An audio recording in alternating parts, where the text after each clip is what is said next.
This tank has been annoying me for about a month. Now, from the distance there, it probably looks quite nice, yeah? It's not nice. It's 3 months old. It should be completely full of amazing looking plants by now, and it isn't. Now, the reason it's not flourishing like I thought it was going to is I made a massive mistake when I set it up, like not deliberately. I thought it was fine at the time, but I put in a gravel in here right at the back to sort of weigh everything down and compact underneath it, like a media just to be able to plant in. I used like a pea-sized gravel that was just full of like a limestone, which at the time I didn't realize was a limestone. I've now tested it and found out that it just brings the pH of the water up. And when you're trying to grow real nice looking plants, a high pH is not your friend. Now, I say plants don't flourish with a high pH. Some plants actually do, like crypts tend to do really well. And I've always found that Java ferns do good as well in a high pH. The problem is that the rest of the plants don't grow anything like as fast as I'd expect to usually see. And as a result, you start getting bits of algae and stuff collected, and it just doesn't look quite as sort of like prim and proper as I'm used to. I mean, I'm probably being quite fussy here, but yeah, it still looks decent from a distance. I just know that it could look miles better, and every time I look at it, it annoys me. It's a showpiece tank. It should be spectacular. And I can't fix it now unless I take out that gravel. Otherwise, I'm just gonna be like, every time I look at it, oh, it's all right, but it could be so much better. And I am not happy with that. Are you happy? Yeah, he is happy. He is happy. He could be happier.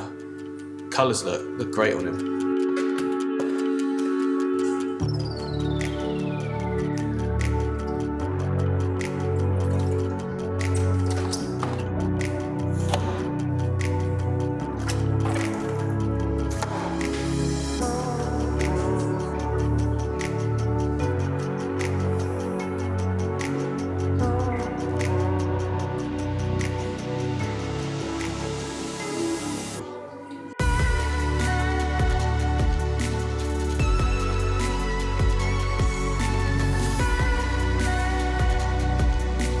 So that is everything out, which is completely necessary when you've got larger fish like this. They just get caught up in all of the hardscape, and also they get the nets around them. So everything out, water level dropped. And what we'll do now is sort of just track that way with like the double net method, and then try and like be as steady as you can. You don't want a ton of stress, because you can actually cause heart attacks in fish if you cause too much stress in them. So we're going to be nice and gentle with it. And they're going to be going in this tank here, which was the Congo Tetra tank.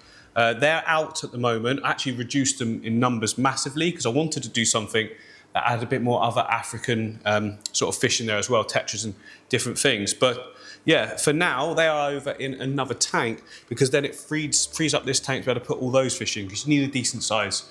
You know, it's a lot of fish there, to be honest, and they're all big size, but this will be perfect. Filter's all running. It means I don't really have to rush the whole process as well.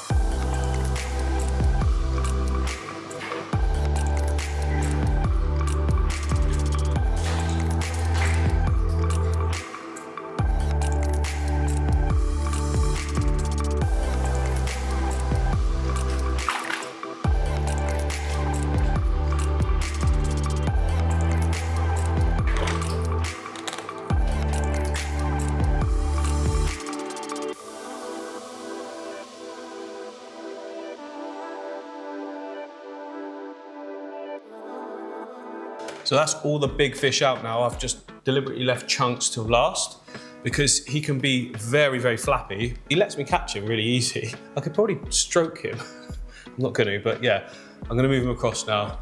He'll be absolutely fine as soon as he goes in, because it's not an empty tank. So there we go, nice and gentle with him, and he doesn't even, see, he doesn't even try. Once he knows he's in there, he doesn't like it though. He'll start to thrash, and he's got some power on him. There we go. It's okay, buddy. Oh. Hey, perfect. There we go. Hopefully he doesn't decolor, because he's back in with all the same fish. Oh, also, the electric blue acaras, there's a pair there of electric blue acaras. They were breeding, and I managed to catch all their babies with a pipette, and there they are. There's all the babies, look, by the rock. So they'll stay there and guard it, as you can see. Chunks will go away. He doesn't bother with them, maybe in the night time, but yeah, I've got quite a lot of them. From what I could see, I got all of them, but it might not be the case. That's the stressful bit out of the way. All the water's out. It's just a fun part now of clearing out all of this. and there's actually more in there than it looks because it's all banked to the back as well. But the good news is, of course, everyone is happy and safe in this tank. They actually look really, really good in here as well. The size of these angels now. Look at this big boy. Wow. And Chunks isn't hiding, and his colours look brilliant. So yeah, I'm really happy with that. Went so smoothly. Probably the smoothest fish transfer I've ever done. And these two, the pair here, look, they will be a little bit aggressive to anyone coming into their zone, wherever the fry are, but they only just sort of chase them off. There's not going to cause any damage to the other fish. See, they just do that, and they'll be fine in their little sections. It's not going to be for too long anyway, because I want to crack on with the build and keep all the bacteria and the filters in the other tank alive.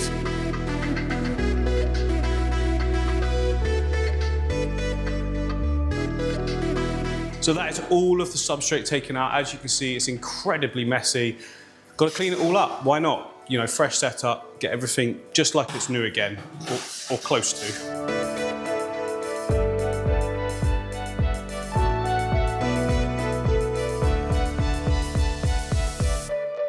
That's everything clean. We can now crack, clean enough.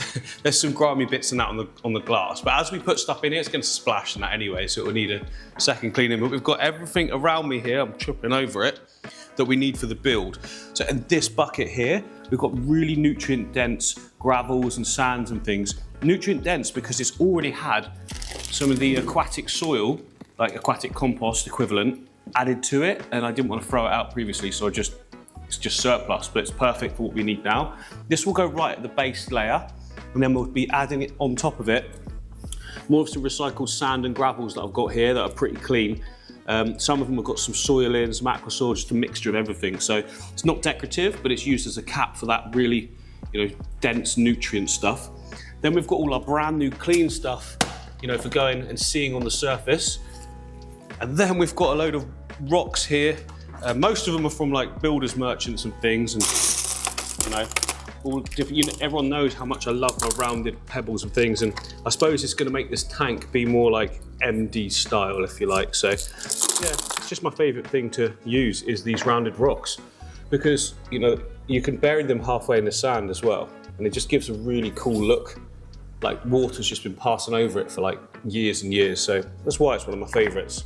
First of all though, we need to get some nutrient layer right at the bottom of the whole aquarium because I want plants everywhere, as usual. It's my favourite thing to do. Oh, okay, this is going to be difficult. Oh. It's worth noting as well, I'm changing the lights over to the original ones I put on the Superfish strips. They just grew plants absolutely amazing. Not that these don't, it's just that I do get better coloration of the stems because the light source is closer to the surface, and there's 4 strip lights. We'll get to that. For now, I just want to get building because they're at home, and time is of the essence. Not really, but it always feels like it should be. Everything feels urgent. Yes, so urgent. We gotta get this done. We've got to get to the pub.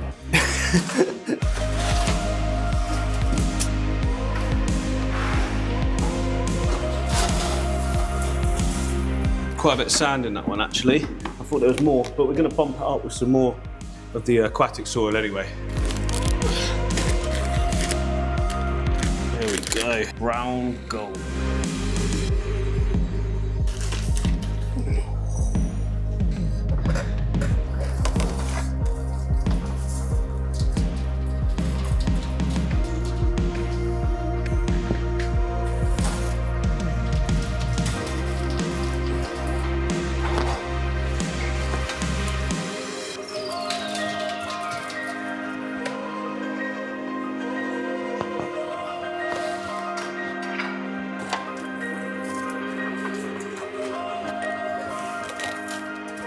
So I spread it all nice and evenly there. I think now I just want another layer of the pond aqua soil or compost all over the top of that, and then cap directly on top. How deep a layer of How deep is your love? pond How deep? soil are you going to put on? It's enough for the roots to find the nutrients.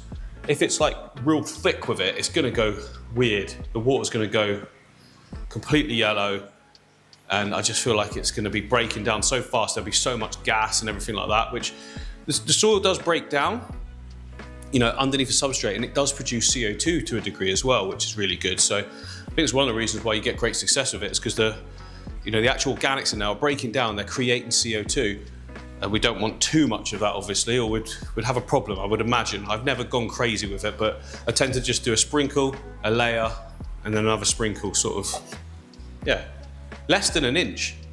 I know some of the channels say you need like this much soil and then this much capping on top, but by the time you finish with that, your substrate's up to there in the tank. That would look lovely. Exactly, that's not my bag at all. I don't think it's necessary. Maybe it would be if you're doing a tank that you want to last 10 years. No thank you, not interested in that. Quite happy for a year to a year and a half for a tank. And I like to refresh things. I mean, I do that more often in the studio, but my home tank won't be. That's gonna keep going for a good amount of time. And this one? And that one, yeah, that's a year old now. Didn't have crazy high substrate. I mean, you can see where it's at. And actually, to be honest, when I first made it, it was really thin there and really thin all over the front, and it tapered back. As time's gone by over the whole year, all the snails and shrimp and everything have just sort of leveled the whole playing field. Ah. But it works really well. I don't think there's any need for that much substrate in your aquarium. No.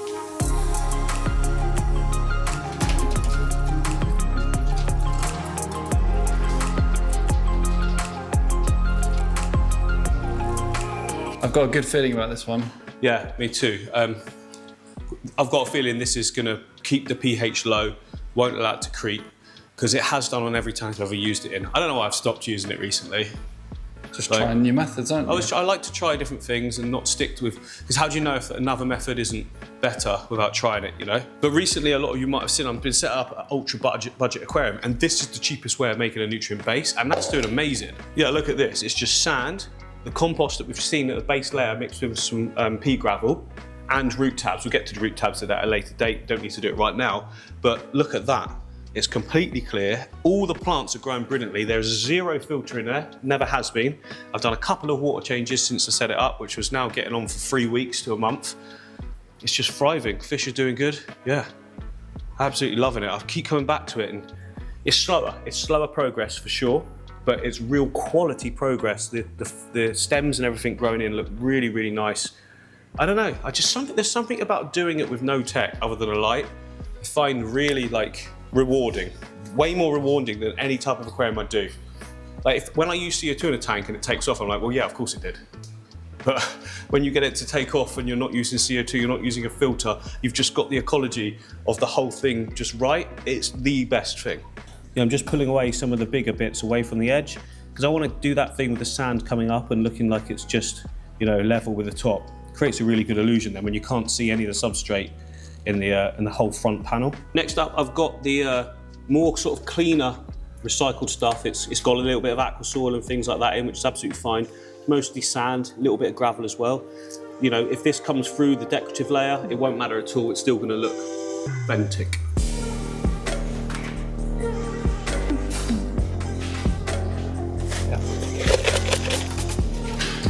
Whoa, that was so close to the glass. I didn't feel that in there. Crikey.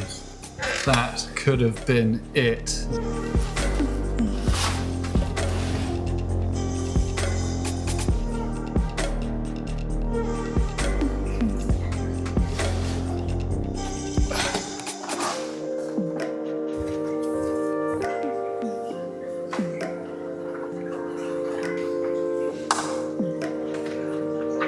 So that's the main base layer down. There's a bit of nutrients on the surface here, but that's absolutely fine. I'm going to put the hardscape in now, and then we can use all of our clean gravels and sands to sort of cap around that as well, and locks everything down. I haven't got a huge amount though, so I want to put the hardscape all in first, and I can just lay it all around it, because the hardscape's going to take up quite a bit of surface area. Oh. Like this piece. And if you look inside this piece, look, there's a whole area in there. Wow, it's all the way through. Yeah, some things can be breeding for sure in that. Oh yeah, that's a great breeding hole. No innuendo. That wasn't even an innuendo. Oh, that immediately looks fun. So to start with, I'm just going to I want basically 3 islands. I've done 3 islands before in this tank and it works well.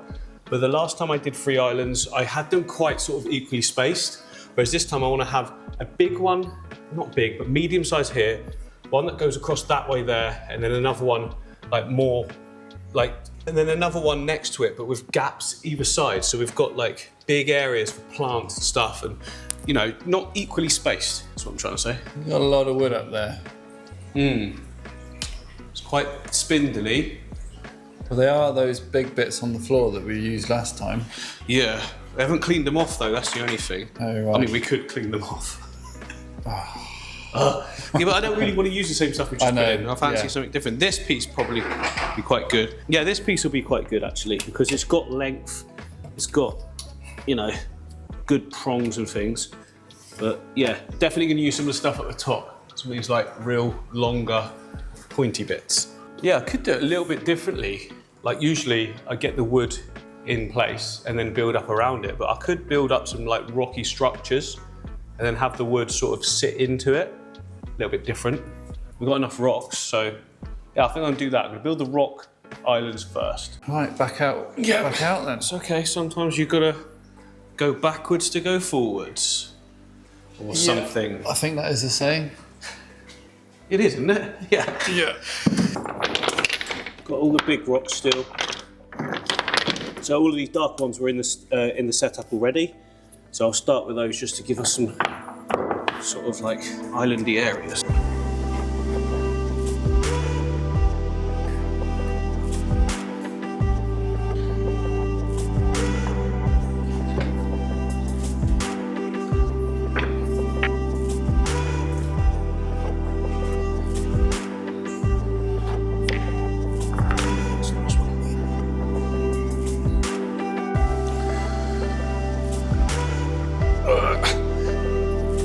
One more massive one. So that's a focal piece. Oh yeah, that's good. And then we've got all of these extra ones down here that we can place around all the wood after we put that in the areas now. Build it up around it, create those island looks that I'm going for.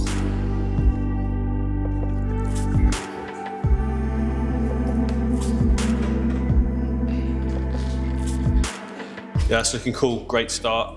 Like I said, I want 3 big main pieces initially, and we can add in stuff to sort of interlock them or add a bit more detail. We've got more stones as well, so just keep going.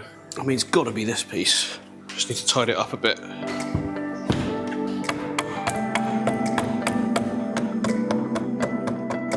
Actually the right tool for the job for once.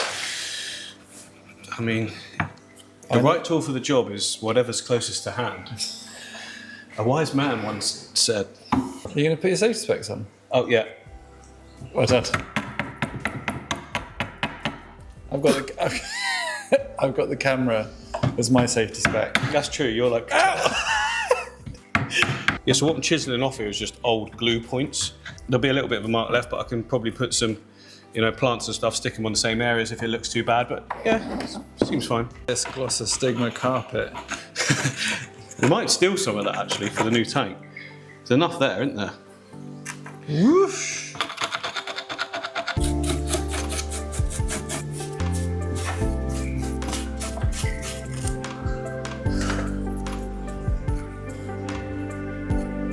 Lift this, and that piece can go underneath. What was that? Yeah, that looks really cool. Big negative gap there. Yeah, that We looks almost great. want one really low here. Yeah. And we can add some different prongs of things, not to fill the negative space, but just to maybe make that look a bit more detailed than just one piece. Please don't all fall down. Oh gosh. Yes. Like this could work. Like that looks rubbish, but that doesn't for me. Give that a go.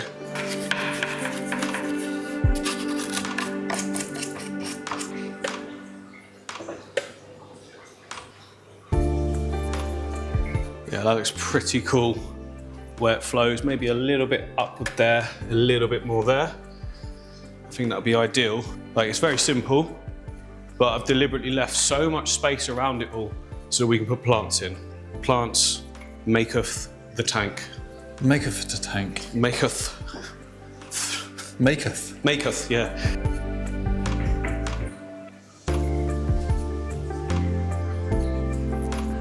Oh yeah, there we go. So the slight upwards angle of that actually means it similarly follows that line but not quite.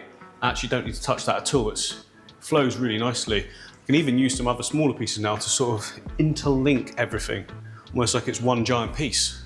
These could work really well as like viney looks. Let's take your eye out.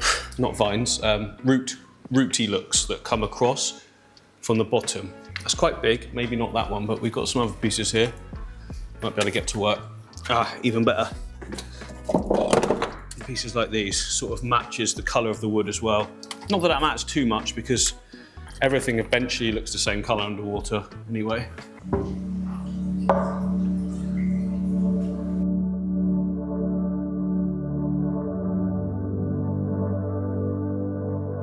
The toughest thing about an 8 foot is just up, down, up, down. Like my legs would be aching tomorrow.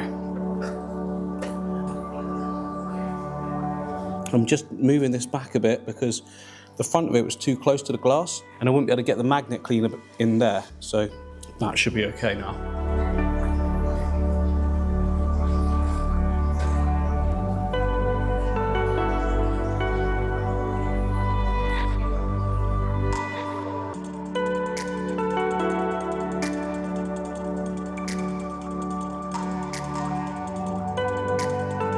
Well, I'm really pleased with that. I just think it looks awesome. The pebbles just, yeah, it feels like my style nowadays. I don't see many people doing it this way, but I've always liked it. And the reason I started using these is because it's all I had available and all I could afford from like builders merchants and things. I guess a lot of people didn't use them because the colors don't match. But that's actually what I completely love about it. And I've started to do down the bottom corner here a few of the smaller pebbles to infill. And then I thought, actually, that's not a good idea. We need to cap the whole lot of our clean sand first and then put those on, because if I do the sand after, it's just gonna cover them up. I'm gonna cap it all now as well, with clean, fresh sand.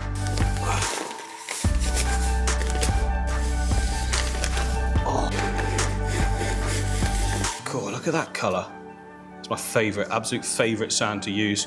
So realistic.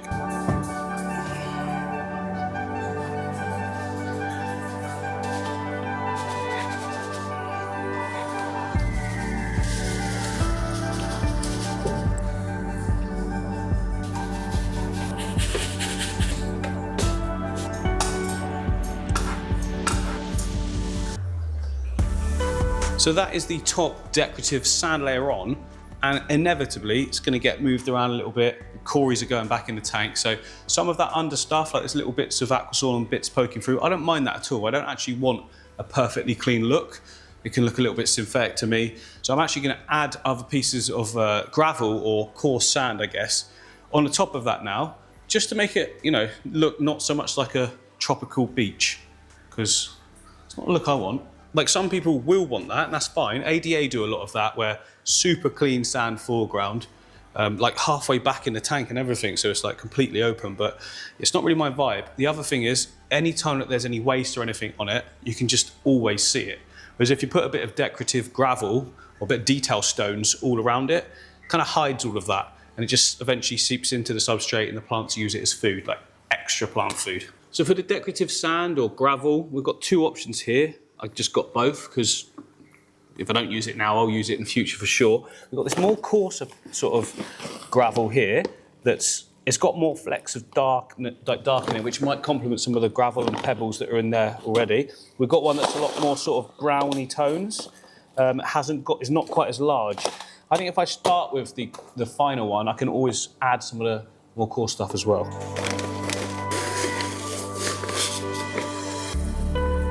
It's quite yellow under the light. I don't think I like it. I think I'm gonna go for the other one.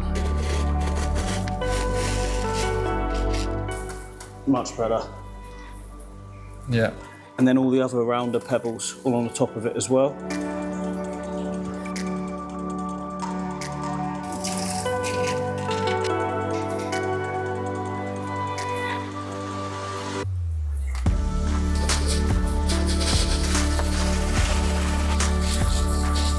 So what I've done there is just chucked a load of gravel in. But look at that, that's got a very rivery feel to it. I was recently in the Lake Districts in the UK, which is a really beautiful part of our country, and I was going right into the streams and rivers and really taking, you know, big notice. I was paying a lot of attention to what all the streams and stuff was made up of, And to be honest, there's not really a lot of sand you can see. It's mostly this fine sort of pebbles and gravels. They are a bit more ununiform than we've got here. So that's where the next part of the process comes in. More like this. See how we've got all different shapes and sizes? So we can now go over the top with that.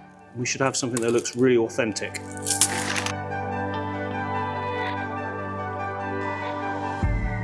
But I have to say, I'm massively, massively pleased with that. I'd go as far as to say that is the most realistic looking substrate system or decorative surfacey system that I've ever created.